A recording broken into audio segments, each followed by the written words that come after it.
নমস্কাৰ সকলোকে। আজি বহুত দিনৰ মূৰত এটি ভিডিঅ' আপোনালোকৰ মাজলৈ আগবঢ়াইছোঁ।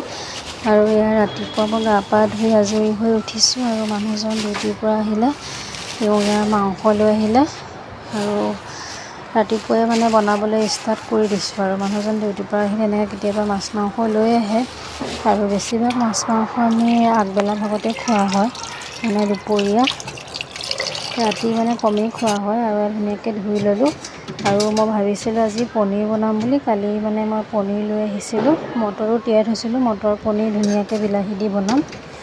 আৰু ভবা মতেতো কাম নহ'লে, আৰু এতিয়া মানুহজনে যি নেকি মাংস লৈ আহিছে সেয়াই বনাব লাগিব। আৰু পনীৰখিনি ধুনীয়াকৈ ফ্ৰিজতে থৈ দিলোঁ আৰু এই আদা নহৰু পিঁয়াজ কটাত লাগি গ'লোঁ আৰু মাংস বনাবলৈ।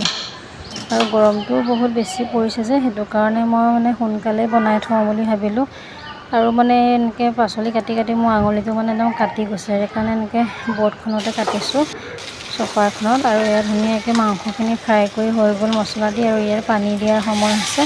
ইয়াত ধুনীয়াকৈ মই গৰম পানী দি দিছোঁ খাচী মাংস। আজি খাচী মাংসটো মই কেৰাহীতে বনাইছোঁ, এনেই বাৰু কেতিয়াবা কুকাৰত দি দিওঁ আৰু জল্দি হ'লে। আৰু আজি ইমান জল্দি নাই বাৰু, সেইকাৰণে কেৰাহীতে মই ধুনীয়াকৈ বনাইছোঁ। আৰু এয়া কুকাৰত ভাত পাতি দিছোঁ।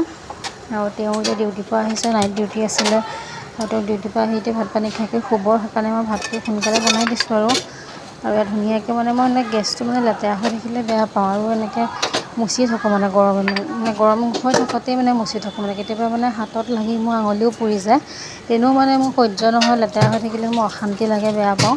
সেইটো কাৰণে গৰম হৈ থকাটো মই এনেকৈয়ে মুচি থাকোঁ। আৰু আপোনালোকে ভিডিঅ'টো চাই কেনেকুৱা পালে জনাব দেই।